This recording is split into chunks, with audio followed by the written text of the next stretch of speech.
My experiment with iRacing continues this week with participation in the Production Car Challenge. iRacing's introduction to multi-class racing and including cars like the BMW M2, Mazda MX-5 and my car of choice this week, the Toyota GR86. Pair those with the full track at Virginia International Raceway and you are left with a recipe for close, intense racing that can all go wrong in a heartbeat. I truly had some of the most fun in the sim during these races, and it all capped off with a really nice result in the final race and another milestone unlocked on my iRacing journey. Let's dive in. So here we are at the start of race number 1, starting out of position 6. We're going to miss the jump a little bit here for the start finish line. Again, we're going to find ourselves in our own little piece of racetrack here, fortunately. Now, a full formation lap for these races to get the car up to an operating temperature. So as we come down to turn number 1, we're more or less able to brake as normal if we get that phase right, of course. Nice and safely to the apex, and everyone through turn 1 nicely here at Virginia International Raceway. But on lap 1, things were going to kick off a little bit. Approaching turn number 10, it's car 20 in front of us loses the rear, and there we are in the Castrol Colour cars, just getting ourselves around that one, and see just how close we were to a bigger accident. Picking up a 0x contact there could have been much bigger. Now I celebrate my near miss by picking up a slowdown penalty coming out of turn number 12, and that was really unfortunate because I did find myself in a nice safe piece of racetrack. Managing that one out of turn 14, we lose one position back to position 5, but it does put us into this battle pack a little bit more, and unfortunately a lazy piece of defending from me allows car number 30 up the inside at turn 4, and we slip back to position 6. Jumping ahead to the start of lap number 3, we have car 24 trying around the outside at turn 1. That doesn't work out for him, and now behind me the leader of the MX-5 Cup.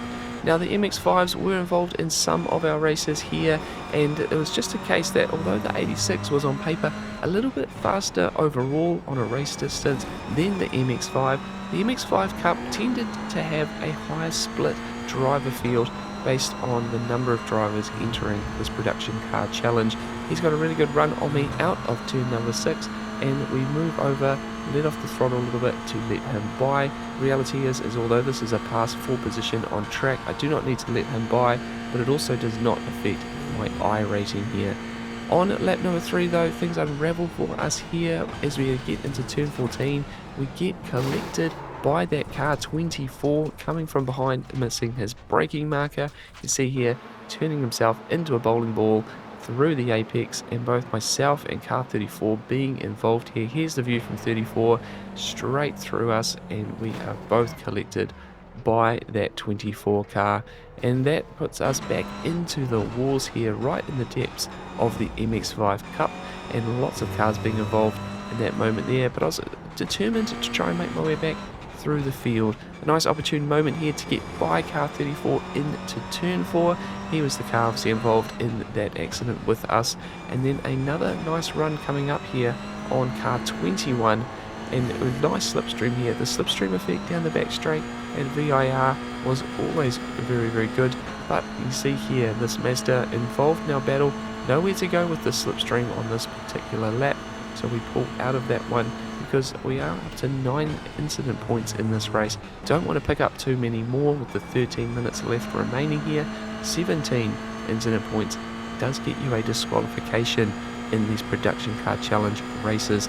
Now another opportunity on car 21 around the outside coming into turn number 1, braking early enough to avoid going into the back of car 8 in front of us there, bringing it around the outside, trying to keep the nose in front, which we do, which picks up the inside line now coming down towards turn number 3, and we are fortunately able to clear that car, get back to the racing line out of turn 3, up to position 9 in class. Now 6.5 minutes to go. We've been following car 8 here back towards this train of cars up in front. I had a bit more speed than him, but I was happy enough to follow while he made that ground. And now a big moment here as a MX-5, he rolls back onto track after a moment out of turn 10.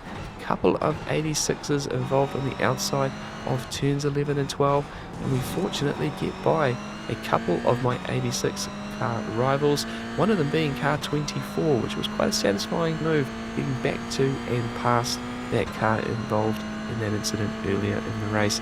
Now we do here make our way up to positions 4 and 5 in front of us in class, but on the last lap here, unable to make any moves on these cars, and as we come through the final corner on the last lap, it's going to be a case of settling for position number 6. A decent run here though, not able to capitalise. With 13 incident points, we are going to take a small safety rating drop, but we do recover some iRating, so lots to play out in further races. Let's dive into number 2.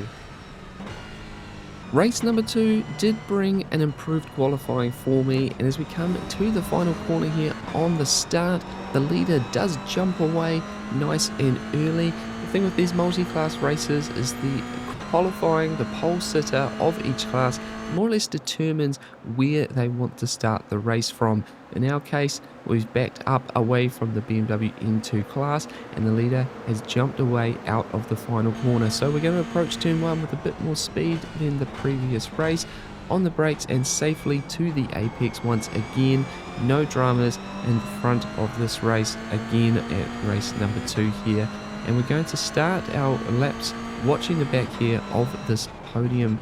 And coming through turn number 3, bit of pressure from behind car 31, going to run a slightly more defensive line into turn 4 here, and coming nicely through to start forming a 6-car battle pack here with the cars behind, a little gap opening up back to position 7 there, a slowdown for that car.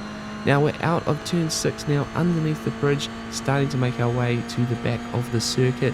This is quite a tricky section if you were following very close, just trying to hunt out those apexes. Quite easy to run off track, and then up towards turn number 10. And I picked up a number of off tracks through this turn earlier on race number 1, so we were trying to be a bit more cautious there. Now car 22 does check up quite a bit on lap 1 into turn 11. We have to brake early to more or less avoid, and it's car 31 going around the outside of turns 11 and 12. Really nice move by that driver, and that puts us side by side down the back straight here. My exit's not great, so I don't have any slipstream effect here. A pure drag race down and up this long back straight here at VIR. Now as we come to turn 14 side by side, you can defend this corner from both sides of the track, braking as deep as I dare, making the apex here at turn 14, but I get hooked up on the curb a little bit there on the apex, and that slows our exit once again, allowing 31 through and 25 on the inside before the final corner, so that we let off, allow him to get by as well safely. Close racing here, but we unfortunately drop back to position 6, the back of this lead car train.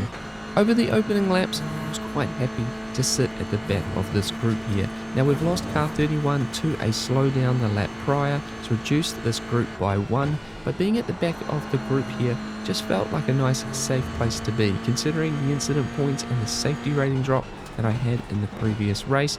I was certainly happy to be at the back, be all eyes forward, make my own decisions and race nice and safely. And it was with the slipstream effect here, it was quite easy to tuck in. And here's a good reason why being at the back of these groups was a little bit safer. Coming into turn 14, it's a car 38 is going to make a mistake there, and fortunately manages to find a gap to fire through between positions 1 and 2. But big moment there, and just like I was taken out with a similar incident in race 1, it's very easy for these races to sort of come undone. With 10 minutes to go though, I've been following and looking enough in this race, only 1 incident point at this moment, so I decide that we're going to try and see if we can't make a few overtakes here and get ourselves up into a podium position. Having a bit of a look up around the outside here at turn 3 at car 34, unfortunately not able to make anything of that, but we were starting to see if there was an opportunity to get by. 7.5 minutes to go. It's car 25 who's having a good look here at the leader, trying to go around the outside, which does not work. And a look now up the inside again at car 3. He's going to unfortunately have a big slowdown moment there. That checks up car 34 and gives me an opportune moment to go down the inside with some speed into turn 4, and we do make our way up to position number 3, holding down a podium here in this production car challenge race. Later that lap, we waste no time trying to go further up the field. Really nice run here on car 25, who's right in the slipstream of the leader. We move over to the right, and unfortunately I feel like there's not enough space there to try and go around the outside at turn 14. Being careful with that car behind now. That's the thing when you're in the middle of these packs. Having an attempted overtake could very easily turn into a moment where you are overtaken yourself. Coming through the final corner here, and this was the worst corner on the track for me. I was still working out the best way to get the car through there and out the other side, losing half a second here out of the final turn, and that is going to bring us out of this lead battle a little bit. Now up ahead though, the battle will continue. 25 now looking once again to the outside at turn number 1. He's going to brake a little bit deeper than he did the previous lap, and unfortunately is too deep for him. He ends up on the outside on the grass there, and we inherit second place here with 5 minutes to go in this race. Jumping ahead later in that lap, trying to get a really good exit here out of turn 12. The leader goes wide on the exit there, so we should have a bit of a run here down the back straight, tucking in 0.3 seconds behind, but in the slipstream, especially as we start to rise up the hill here, the slipstream effect really comes into its own. We're right up behind using all of the revs here in the 86, and a really good slingshot run here over the top of the hill. The nose is definitely in front into turn 14, and in fact we get a chance to just take the racing line through that turn, getting ourselves into the lead of the race with just a handful of laps left of this one. Can we hold on to this position? Now to my worst corner of the track, and we overcompensate a bit here, pushing a bit hard, running a little bit wide, picking up an off track, but more importantly picking up some grass and definitely slowing our run down the front straight. Now we've moved to the inside to defend. I think we've done enough here, but he's crossed over and actually taken the inside line for turn number 1. Quite keen to defend this one around the outside, but unfortunately we make contact as we get down to the apex there. A bit of a half spin for me, and I find myself onto the grass. Getting past here for position 5 by car 31, and an awkward moment here as the leader of the MX5 Cup goes around the outside, drifted off my line a little bit, and unfortunately a bit of contact sends him off into the barrier. Let's look at the replay here. You see this is the crossover from car 22. He does a good job of that. It's lazy defending by myself. I really need to tighten that up here in these races, and say unfortunately just doesn't quite make the apex in the braking zone there. I've given him enough room if he had, but unfortunately he never quite makes the apex, and we make a little bit of contact which unsettles the car, and there's the moment there with that MX5. Now I reached out to that driver after the race. Fortunately he gets back to position 2, no harm done in his eyes either. So as we come down to the final lap, we've managed to hold on to a 5th position. It could have been a little bit better, but with a 4x incident point we do pick up a good chunk of safety rating, which is exactly what we're here for. But ready now for race number 3. But unfortunately race 3 will be a lowlights package for us here. I'm actually in the lead of the race with 16 minutes to go, taking that much more defensive line into turn number 1. In the braking zone we get a bump from car 25 behind, which sends us a bit long out of turn 1 and allows him the outside line into turn number 3. Now we're still trying to defend this one very hard. It is the lead of the race of course, but unfortunately I get up on that curb a little bit too much and unsettles the car. We get a big wiggle and I can't catch it. Around we go and out of the lead battle for this race number 3, and that puts us now in the MX5 Cup wars, and these guys were playing for keeps down here. Cars 1 and 14 getting very tangled here on the back straight. and with no other GR86 cars around me, there was absolutely no reason for me to be trying to get by these cars other than to get by, get away, and stay nice and safe.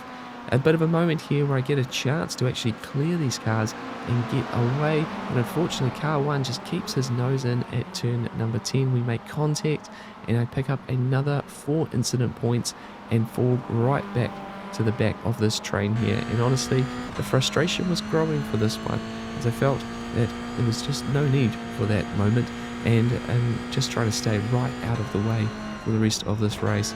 Unfortunately though, the tangles continue. That moment there on the front straight, and I get tangled up in the aftermath of it. We look at it from the helicopter shot. I think there's a bit of a revenge move here from the car on the inside, and I just don't expect that car in front to actually flick back across. The spin physics are not something I'm kind of used to with these slower cars, and while I think I'm going to be clear here, the way a car flicks back across track, very unexpected for me, and unfortunately collects the right hand side of the car.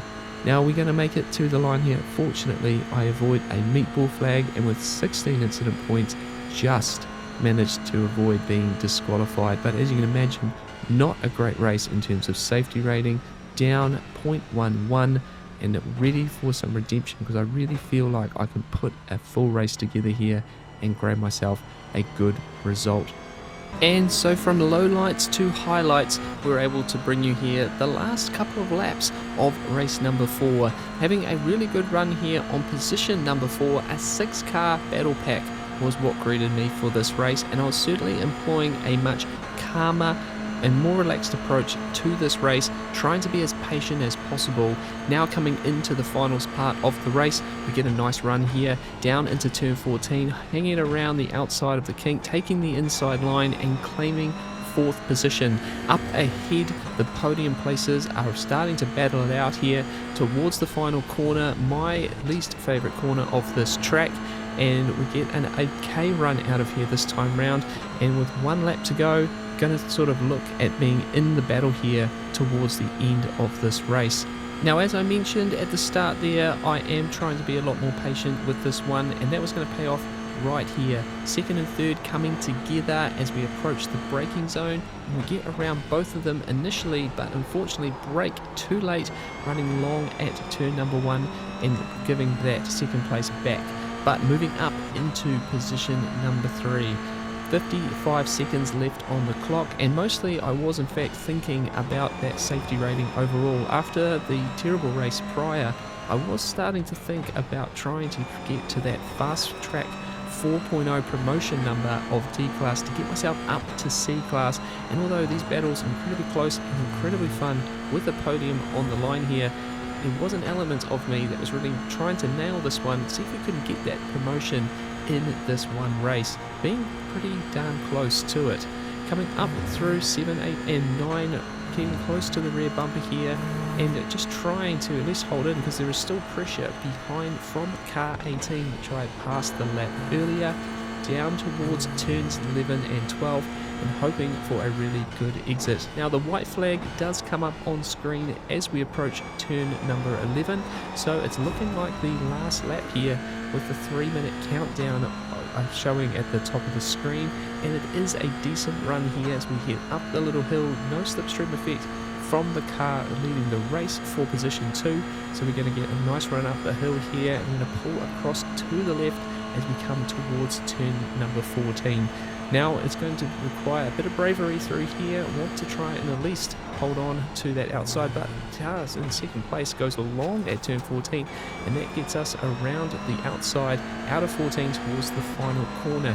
Now because we have got past 0 on the clock, my radar has seemed to stop with the session ending, and we didn't really know where that car was through the last corner. Too cautious and a bad exit now, and now it's going to be a drag race to the line to try and hold on to a podium, and it's looking like it's going to literally neck and neck, super close. I'm showing 4th position at the moment as we come across the line.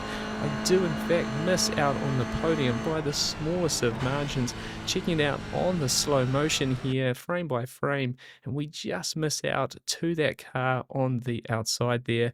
Great way to finish. Now, it was a funny moment after the race here with some cars racing by me down through turn number 3. I've certainly backed off, believing it is the last lap, and I kind of realised that I haven't actually received the checkered flag for this race. With a minute and a half left on the clock, I kind of feel like I've thrown this one away by not actually racing to the checkered flag.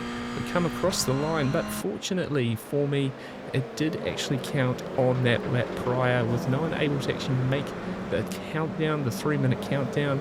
We finish a lap down in the standings, but actually hold on to that 4th place finish. An incredibly tight finish there, of course, and believe it or not, I still have one more race to show you, which is an even better drive. So let's now launch into race number 5.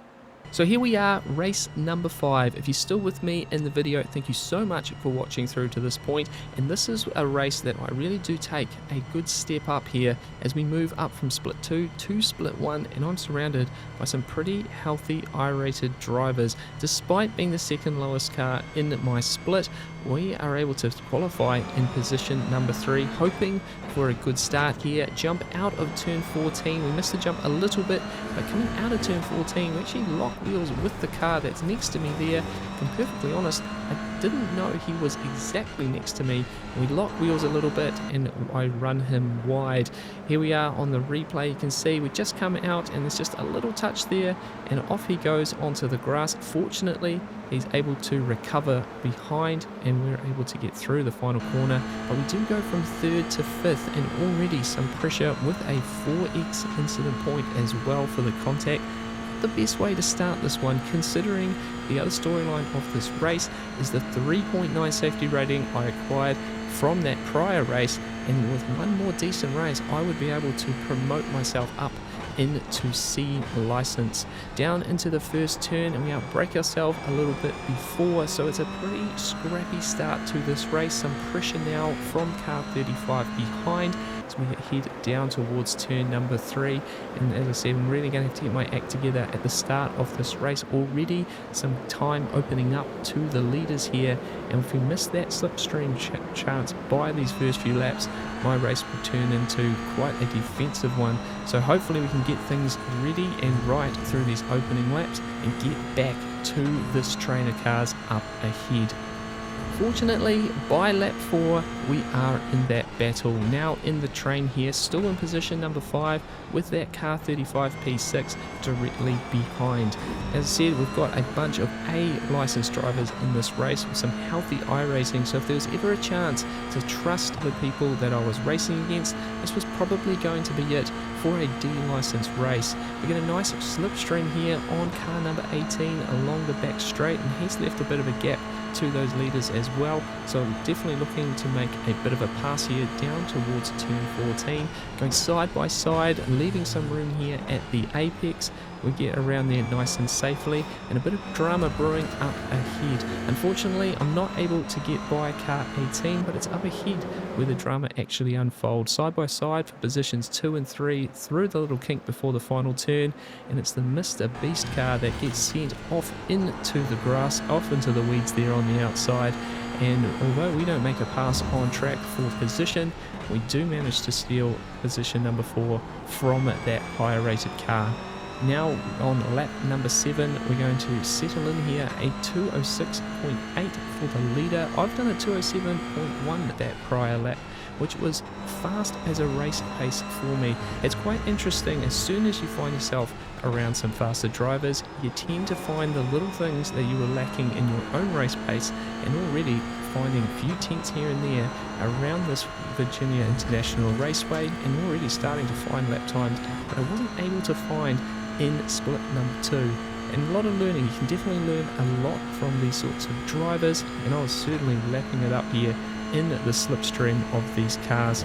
Now the run up towards the hill here to through turns 8, 9, coming up to turn 10. This was a corner I was getting a lot more comfortable with, particularly my first race, picking up a lot of off tracks on the outside there and being a lot more consistent with it. I picked up a couple of off tracks in the first few laps, but since then I've been fortunate not to pick up any more, and a good run out of turn number 12 here. Still in the slipstream. I'm actually a little bit up on my time, my best time, so this is looking like this will be my fastest racing lap so far around Virginia International Raceway.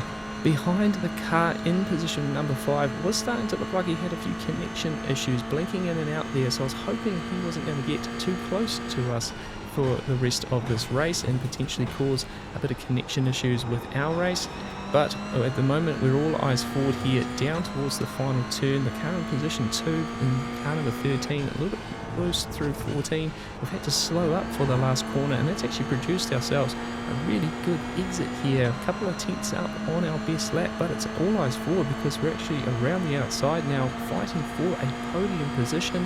We're going to come across the line. I am going to set a 206.9 on that lap, so really good lap for me, my best of any of the races. But we've got that pass to deal with here, trying to go around the outside, brake early, try the crisscross, and car 18 he's done enough to close the door there on exit, so it's starting to heat up here with less than 10 minutes to go in this race. Could we actually grab a podium in this split one field? Let's roll through now to the start of lap number 11, just a few laps to go in this race. The gap behind has now opened up, so it is 4 cars racing for the lead of this race, and I'm going to sit back here in 4th position and just see how things unfold. Coming down to turn number 3, the battle for the lead goes horribly wrong for the car that's led most of this race. A bit squeezed out on the corner apex of turn number 3, and that pitches him over the curb into a spin, and that does promote us up to 3rd position. Minute and a half left on the clock as we round towards the final corner. This will be the last lap of the race coming up, and we've got the leader of the BMW M2 class, the fastest class of this production car challenge, coming up behind. We're going to take the racing line here towards the start finish line, and he's going to do a good job to weave around us through this home straight section, and that puts us nice and clear for turn 1 as a battle group here for the 86 Cup. Down and hitting the apex here at turn number 1, closing in a little bit through that sequence, just 0.4 behind, but it's going to be a really good lap from me here to try and get to the back, but unfortunately it gets interrupted. P2 in the BMW class comes right up behind here at the start of turn 7, and it sort of gets well involved here with P2 of the 86 class directly in front of me and really compromising his run through turn number 10. It's a bit of an awkward one and a bit disappointed, if I'm being perfectly honest. That BMW in second place in his class definitely had no battle around him, and it was a shame that he didn't recognise that the 3 of us here were actually fighting for the win in class. That is the joys of multi-class racing, however, and as we come out of turn number 12, the reality for me was that I was not going to be close enough here to really tuck in and try and make an overtake at the very end of this race. Now with 6 incident points, basically no incident points after the first 2 laps, I was really happy with how this drive unfolded. I felt like I was patient, I felt like I gave the space that I needed to, and certainly was able to race close with these high I-rated drivers, and to come away here with a P3 position really did feel like a win. Of course, with a 6X, there was going to be plenty enough safety rating in this race to promote me to C license as well. So despite the ups and downs earlier in the week, this was a fantastic way to round things off and really nail the goal that I had here of getting myself up to that C license. Totally loving my racing here on iRacing. These races are really showing how good they can be. Let's roll on with some more races coming up very soon. So another milestone unlocked, and once again iRacing has delivered some incredibly close, clean, intense battles out on track, and I certainly had an incredible amount of fun this week in the little Toyota 86. Let me know in the comments also what you thought about my driving. As with everything in iRacing, I'm always up for learning more. However, now with C license unlocked, I do get a chance to open up a few more series. GT4 racing is on the cards, including a multi-class race as well. Big focus though to get to B license very soon, as I would love to start comparing the GT3 cars, particularly against the new Le Mans Ultimate 1.0 version game. Those are certainly some videos that I want to tackle over the next few months. So if you want to see those videos or my next races on iRacing, then please consider subscribing to the channel if you are not, and leave a big like if you enjoyed watching those races as much as I enjoyed driving them. As always though, race hard, stay positive. We'll see you again soon in the next video. Cheers.